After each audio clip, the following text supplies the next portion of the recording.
Bendiciones, hermanos. ¿Qué tal todo? Espero que bien, que todos estéis bien.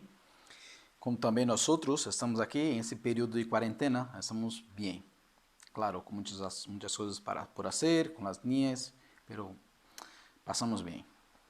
Bueno, hoy queria empezar a prédica e, bueno, hablar um pouco sobre lei e graça. La lei de Deus, os mandamentos e a graça em Cristo Jesus, em Jesucristo.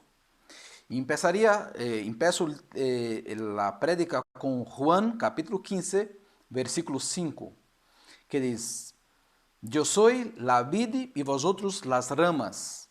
El que permanece em mim, como eu em ele, dará muito fruto. Separados de mim, não podeis fazer nada.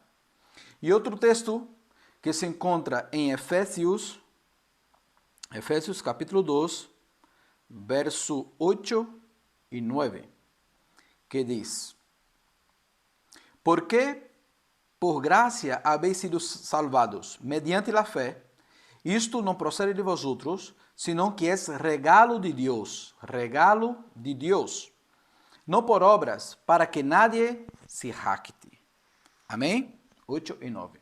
Dos textos, irmãos, que ha sido base para a reforma protestante.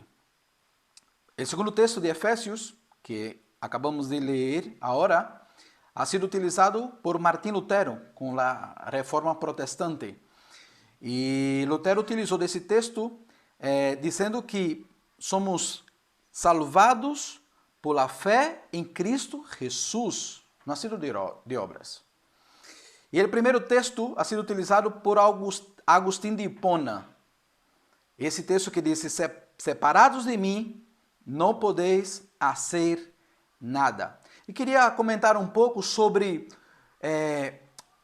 o que estamos vivendo atualmente, no que estamos vivendo na atualidade.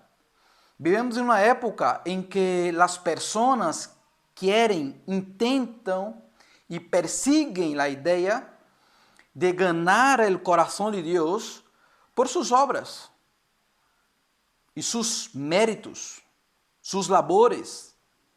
Intentam ganhar o coração de Deus por seus méritos, por suas obras, por suas labores, que fazem para Deus.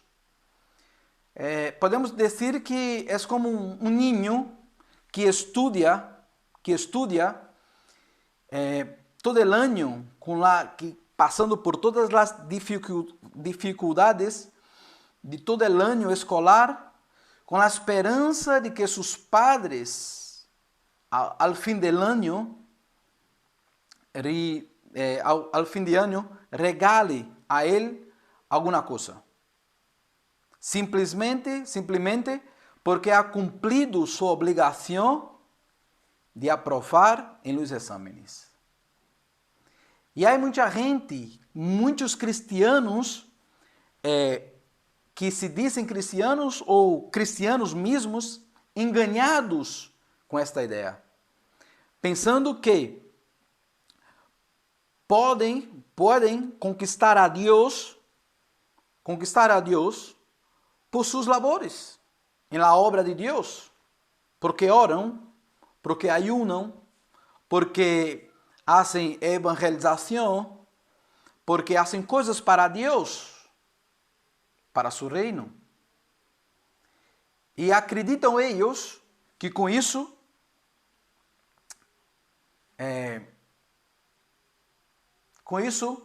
ganham, com isso agradam a Deus. E não é assim. Utilizam da lei para justificar seu trabalho para Deus.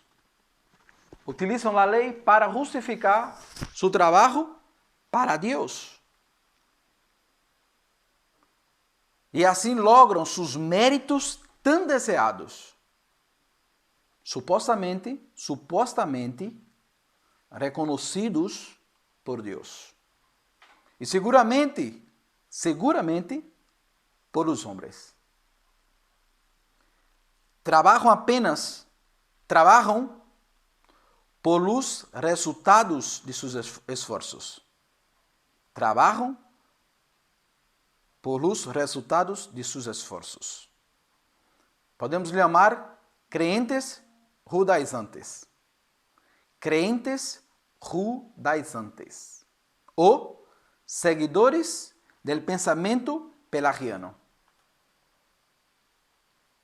E, hermanos, temos que ter muitíssimo cuidado em nossos dias. Porque há muita gente que intenta agradar a Deus por lo que hace. Por lo que hace. Quando leemos e estudamos os pensamentos de Pelágio, podemos perceber, nos dias de hoje, que as ideias de Pelágio estão dentro das igrejas. Dentro das igrejas. Pablo ha combatido isso, ha lutado contra isso na igreja de Gálatas. Se leemos todo o livro de Gálatas, que são poucos capítulos, percebemos o quanto Pablo lutou contra essas pessoas que estavam dentro da igreja, tentando convencer os crentes que tinham que fazer algo, trabalhar, ter labor para Deus, para ter méritos delante de Deus. Para ter méritos delante de Deus. Resultados. Deus não trabalha, irmãos, com resultados. Deus não trabalha com resultados. Deus não pede resultados a nós outros. Nós vamos chegar mais adelante com esse tema. Gálatas, por exemplo, eu vou ler aqui um texto. Gálatas 2, 4 e 5, diz assim, hablando das pessoas que estavam dentro da igreja, tentando convencer a los crentes desta época a viver uma vida dentro da lei. Diz a Bíblia, o problema era que alguns falsos hermanos se haviam infiltrado entre nós para coatar a liberdade que temos em Cristo Jesus, a fim de escravizar-nos. Nem por um momento accedimos a submeter-nos a eles, pois queríamos que se preservara entre nós outros a integridade do Evangelho. Então, em essa época, Paulo já estava combatendo isso dentro das igrejas. Pessoas que estavam dentro da igreja mirando a lei. Dentro da igreja, mirando a lei dos 10 mandamentos, toda a lei, para cumprir. E Paulo está chamando essas pessoas de falsos hermanos. Paulo está dizendo que essas pessoas são falsos hermanos. O pensamento de Pelágio, onde estava dizendo antes, defendia a ideia de que Deus recompensa a cada um estrictamente de acordo com seus méritos. Deus me recompensa, te recompensa por tus méritos, por mis méritos. O pensamento pelagiano pensava isso. A definição de graça para Pelágio é uma faculdade inerente do ser humano, que não ha sido corrompida, incapacitada ou comprometida por el pecado. Ou seja, a graça está dentro, inerente ao ser humano, dentro do ser humano. Foi otorgado por Deus e que o homem poderia elegir não pecar. Significa que as faculdades de la razão e la vontade deveriam permitir-lhe hacerlo. Ou seja, o pecado, a graça é inerente ao homem, o pensamento pelagiano de graça, a definição. Então, para Pelágio, o homem já estava com a graça desde que nascia. E disse ele que esse homem tinha poder de elegir pecar ou não pecar. Tinha domínio sobre o pecado. Para ele, a graça, para Pelágio, a graça seria como uma luz divina dada à humanidade. Como, por exemplo, os 10 mandamentos e o exemplo ético de Jesucristo. Para ele, a graça nos diz quais são nossos deveres morales. Mira bem, escute-me. Dice, para Pelágio, a graça nos diz quais são os nossos deveres morales. Sin embargo, não nos ajuda a cumpri-los. Que estamos capacitados para evitar o pecado. E através das ensinanças e o exemplo de Jesucristo, Deus não só exige que os seres humanos sejam perfeitos, proporciona certas pautas específicas sobre o tipo de perfeição requerida, como, por exemplo, obedecer os 10 mandamentos e parecer-se a Jesucristo. Irmãos, tudo isso que lhe he dicho parece evangelho, pero não é evangelho. Não é evangelho.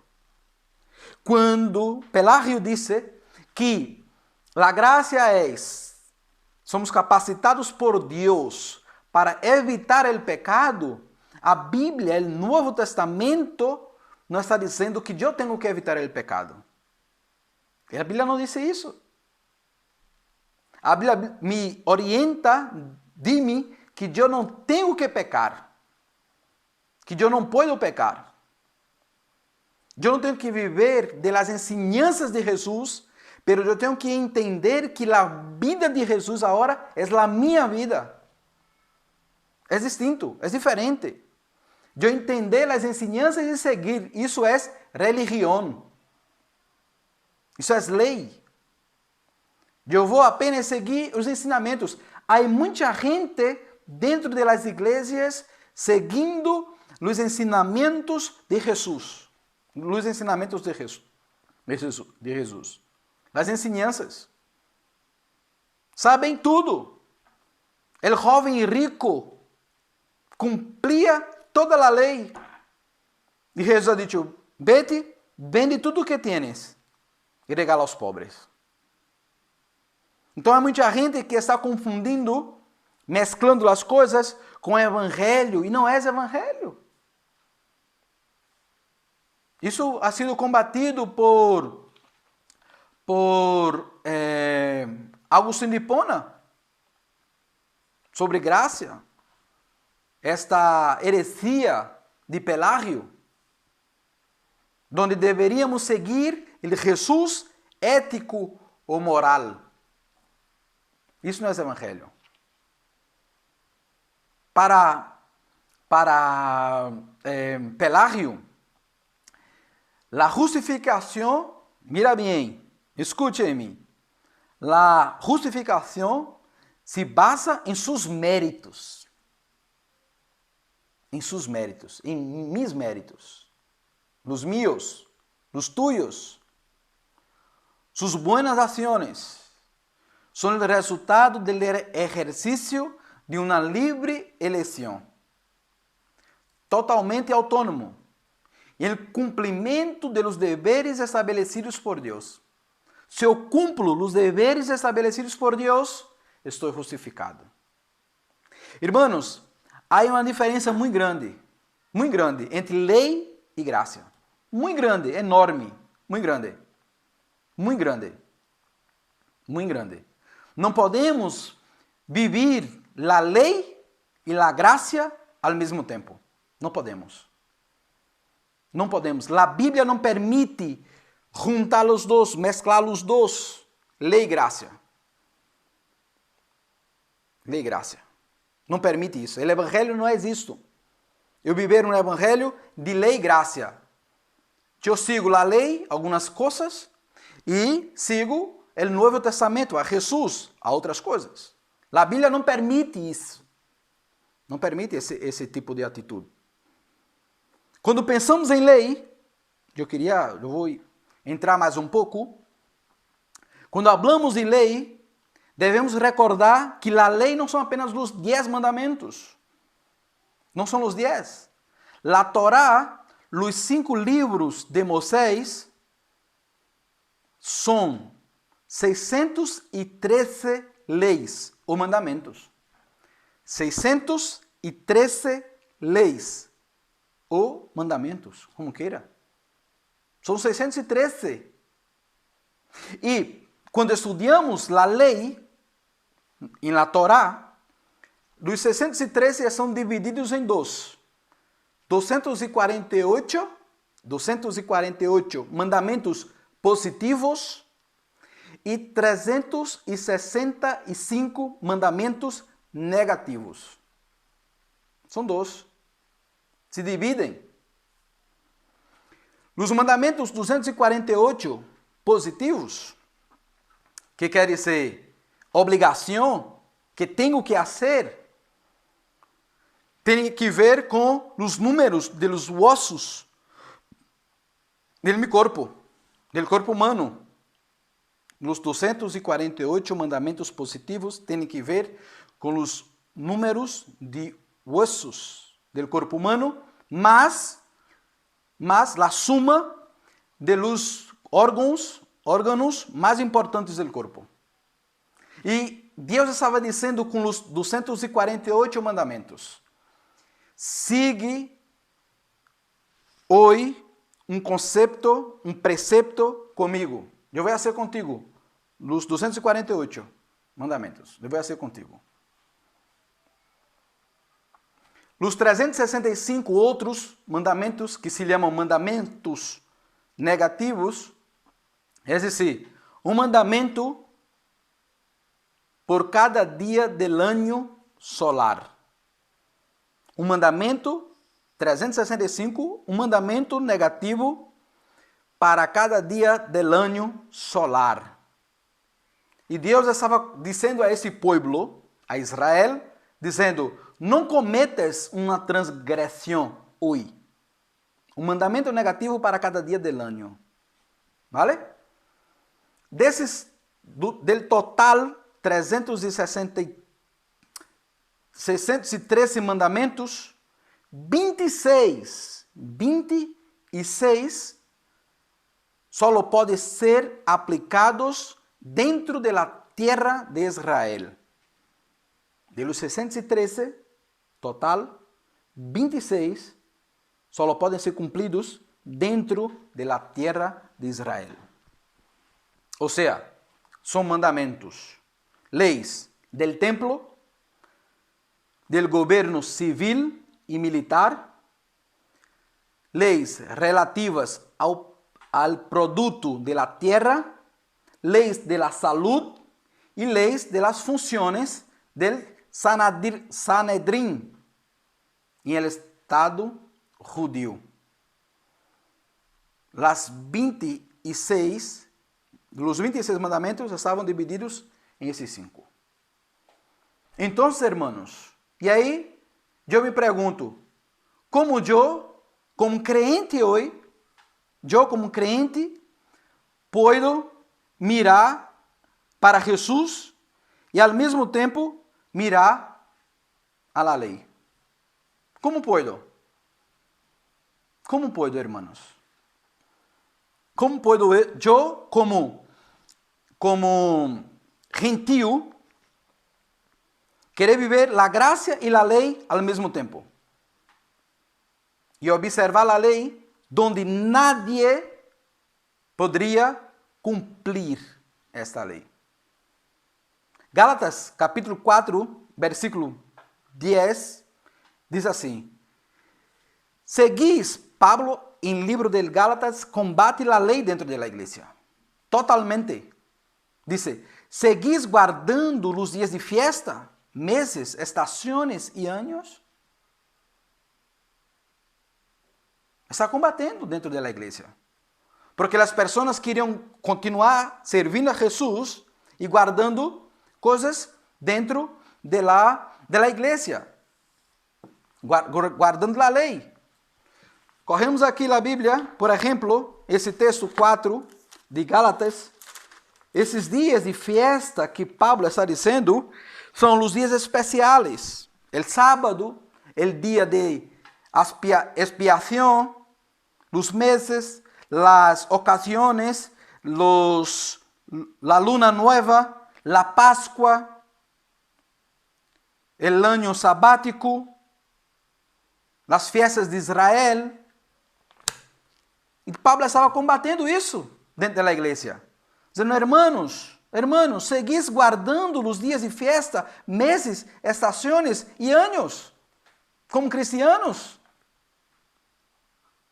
Não podemos, hermanos, como cristianos, ter a ideia de que que vamos agradar a Deus mirando a lei, por méritos, por resultados. Por resultados. Em Tiago, Santiago, capítulo 2, versículo 10. Vou adelantar agora alguns textos. 10 diz, porque el que cumpre toda a lei, pero falla em um solo ponto, já é culpável de haberla quebrado todas. É por isso que eu falei de los 613 leis e mandamentos, ou mandamentos. Por isso que eu empecé falando sobre isto. Porque há muita gente que tem na cabeça que tem que cumprir a lei dentro da igreja, em dias de graça. Em dias de graça. E não é assim? Porque a Bíblia diz em Santiago que se eu quebro, se eu rompo apenas falho em um ponto, eu sou culpável de toda a lei. De toda a lei. Eu teria que cumprir as 613 para poder agradar a Deus. E não é assim. Não é assim. A Bíblia diz que eu sou culpável de todas. Porque eu não consigo, nadie consegue cumprir a lei. Nadie consegue cumprir a lei. Mas allá em Gálatas, capítulo 3, versículo 10, Gálatas, se vocês quereis apontar, podeis apontar, Gálatas 3, 10 a 12, a Bíblia diz assim, mira, escucha bem. Todos os que vivem por as obras que demanda a lei, todos os que vivem por as obras que demanda a lei, estão bajo maldição. Bajo maldição. Porque está escrito, maldito seja quem não pratique fielmente todo o que está escrito em livro de la lei. Se eu, como crente hoje, intento seguir os mandamentos, os 613 mandamentos da Torá, e eu não vou cumprir, porque claramente, 26, embora que eu cumpra alguns, ou a sua maioria, 26, hoje, eu só posso cumprir dentro da terra de Israel. De los 613. Claramente, nadie pode cumprir. Nadie pode cumprir. Então, a Bíblia diz, versículo 10, todos os que vivem por las obras que demandam a lei estão bajo maldição. Porque está escrito, maldito seja quem não pratique fielmente todo o que está escrito em livro de la lei. Se eu, como crente hoje, intento cumprir a lei, e claramente eu não posso, e se quero viver por ela, e eu não cumplo, a Bíblia está me dizendo que eu sou maldito. Maldito. Está escrito. Agora bem, é evidente que por la lei nadie, versículo 11, agora bem, é evidente que por la lei nadie é justificado delante de Deus, porque el justo viverá por la fé. Aleluia. El justo viverá por la fé. Nadie, nenhuma pessoa pode chegar diante de Deus. Deus, eu cumpro a lei.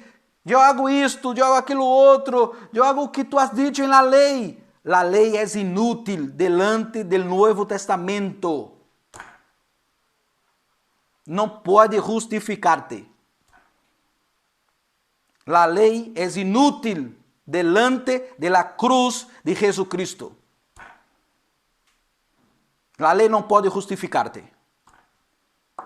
Não pode fazer nada por ti que não seja por meio de Jesucristo. Nada. Versículo 12. A lei não se basa na fé, por el contrário, quem pratique essas coisas viverá por elas. Versículo 13, se queremos continuar. Cristo nos resgatou da maldição da lei. Maldição da lei. Por quê? Porque Ele se hizo maldição por nós. Aleluia! Rompeu, irmãos, com a lei que eu não poderia cumprir.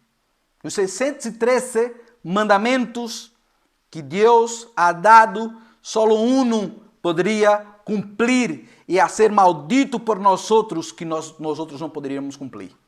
Ha sido Jesus. Jesus. É Ele. É Ele. É Ele.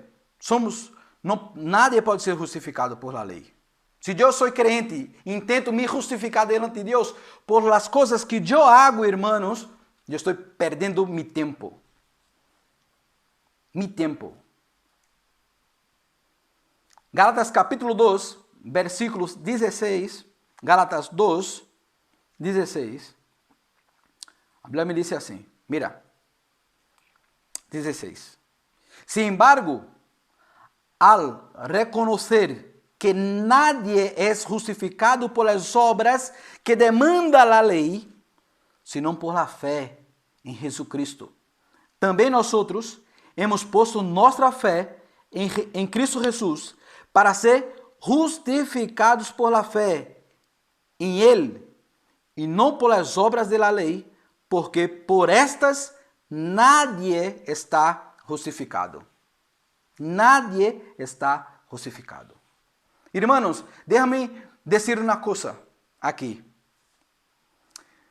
Se eu intento agradar a Deus pelo que eu hago, eu não sou cristiano. Eu não entendi a graça de Deus. Vou mais allá.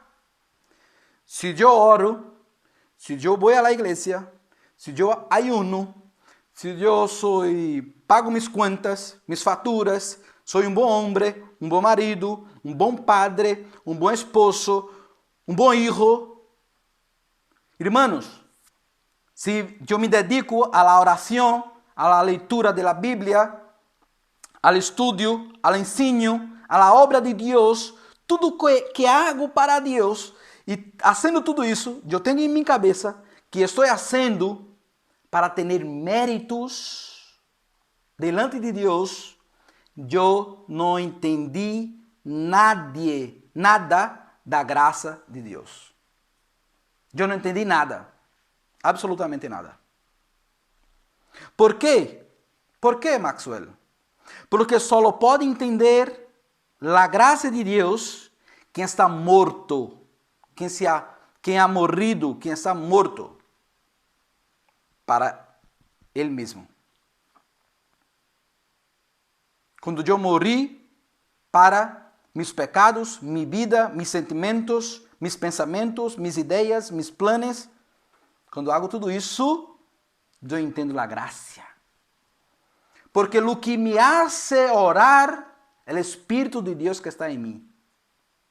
O que me hace fazer essas coisas para Deus não é mérito meu, mas é de Jesus. O que me hace orar não é minha vontade, mas é o Espírito de Deus que hoje está em mim. É o Espírito de Deus. Tu não tens mérito, eu não tenho mérito. Nenhum. Se eu tenho mérito delante de Deus e dizer, Deus, eu oro, eu busco tu vontade, eu busco tu presença, eu não entendi graça. Eu não entendi nada de graça, da graça de Deus. Gálatas, capítulo 2, mesmo capítulo 2, verso 19 e hasta 21. Ver aqui.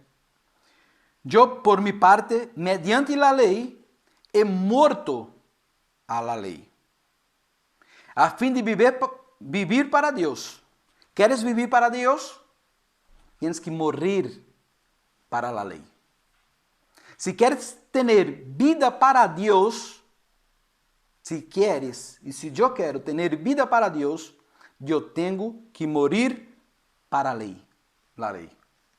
Tenho que morrer para a lei. Eu tenho que dizer, eu não quero fazer coisas para Deus. Agradar a Deus por méritos, por coisas, por tarefas, por trabalho, por labor. Eu não quero fazer nada para Deus, porque eu não sou digno. Se quero viver para Deus, eu tenho que morrer para a lei. Verso 20 e 21 diz, he sido crucificado com Cristo, e já não vivo eu, sino que Cristo vive em mim. Lo que agora vivo em el corpo, lo vivo por la fé en el Hijo de Dios, quien me amó y dio su vida por mí. No desecho la gracia de Dios. Si la justicia se me tuviera mediante la ley, Cristo habría muerto en vano. Versículo 21, muy fuerte. No desecho la gracia de Dios. Punto. Si la justicia de Dios, se obtuviera mediante la ley, Cristo habría muerto en vano. Se eu quero me justificar delante de la lei,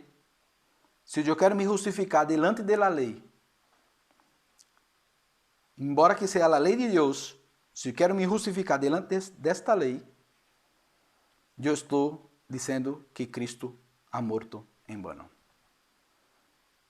Hermanos, a justificação é a diferença entre as pessoas que querem viver delante da lei, justificando suas atitudes, seus trabalhos, suas labores, suas tarefas, para outra pessoa que quer viver delante da graça.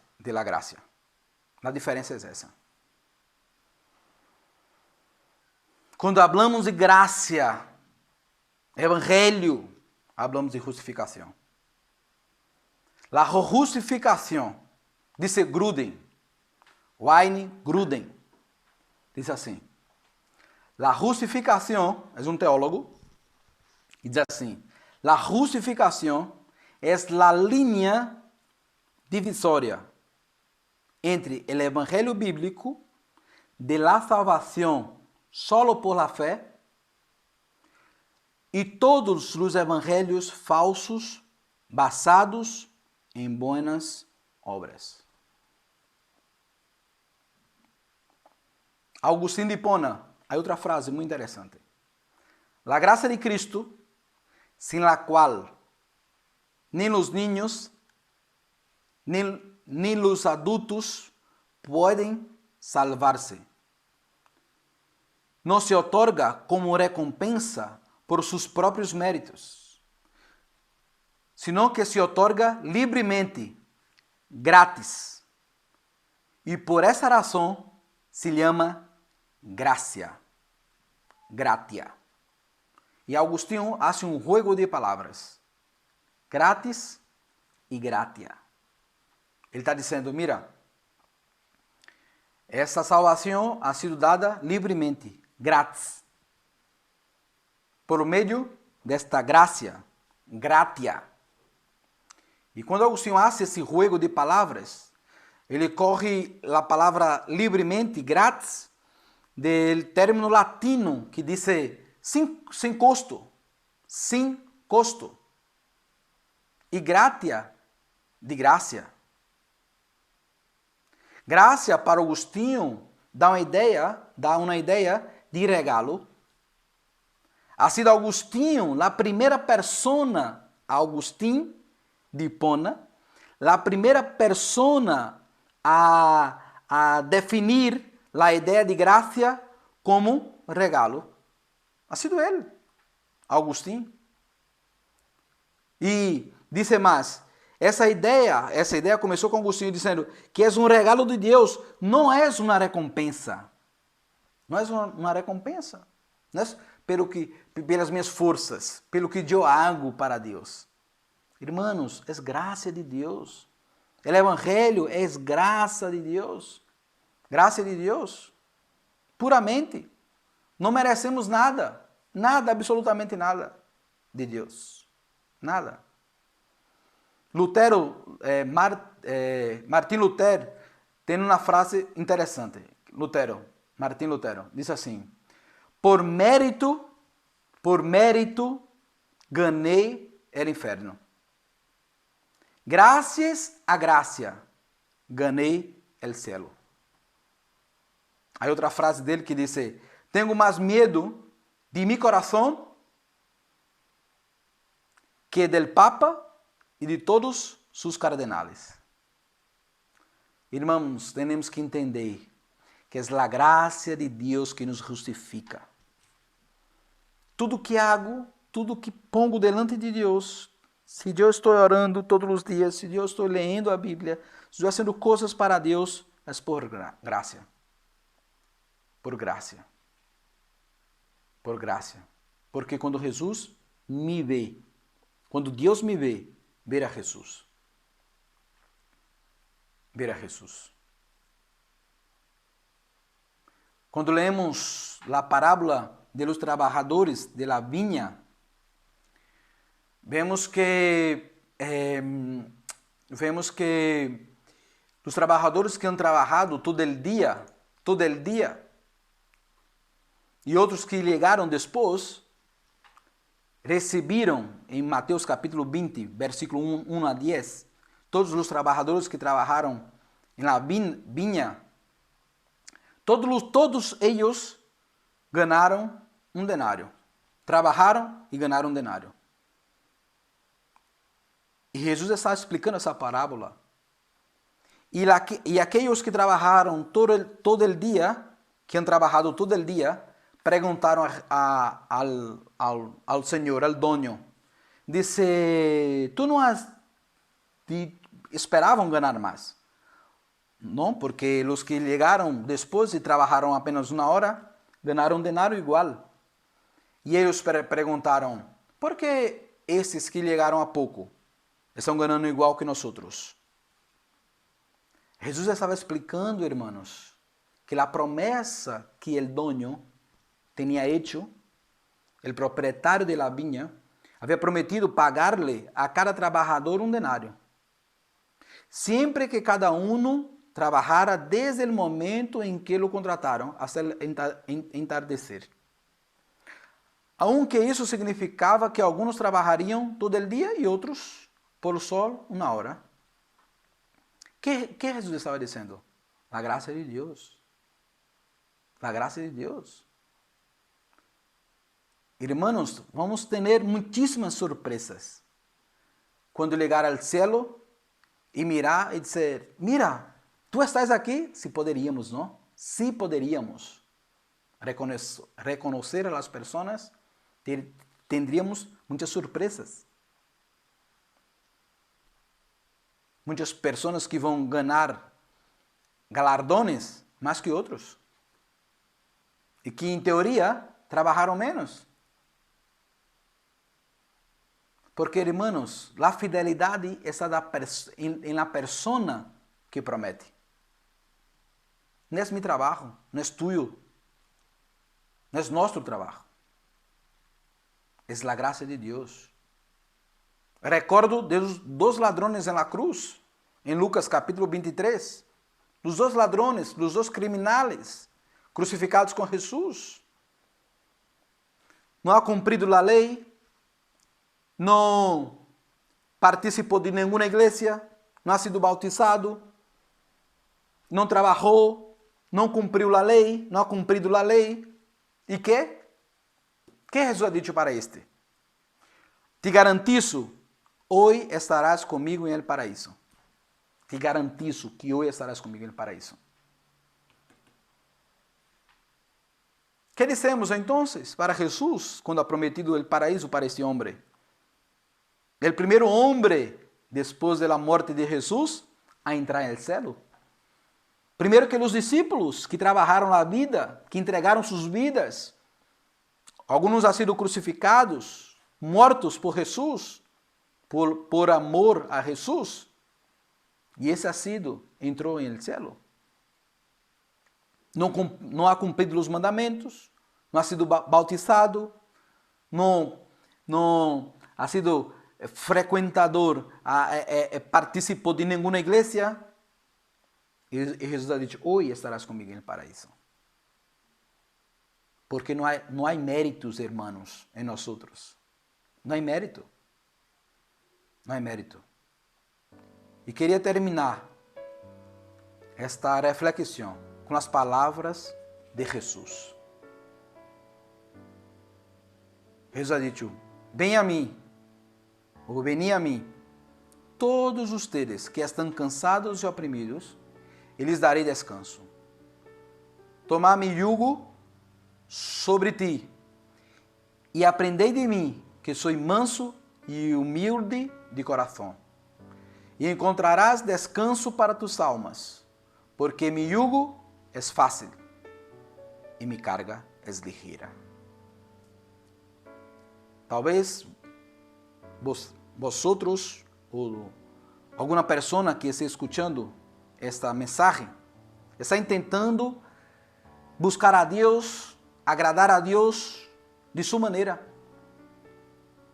por la lei, por la prática de la lei, por méritos suyos, pero la única maneira de agradar a Deus é ser justificado por Jesucristo.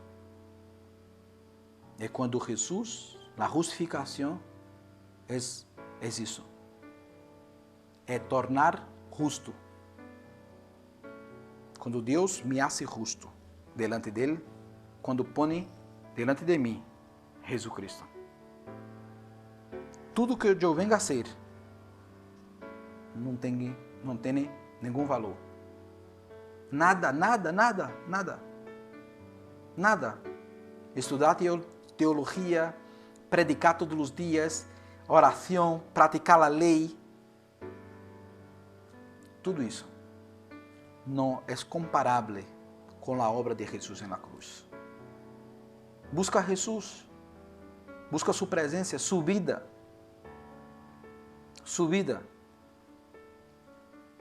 e nós outros encontraremos descanso para nossa alma.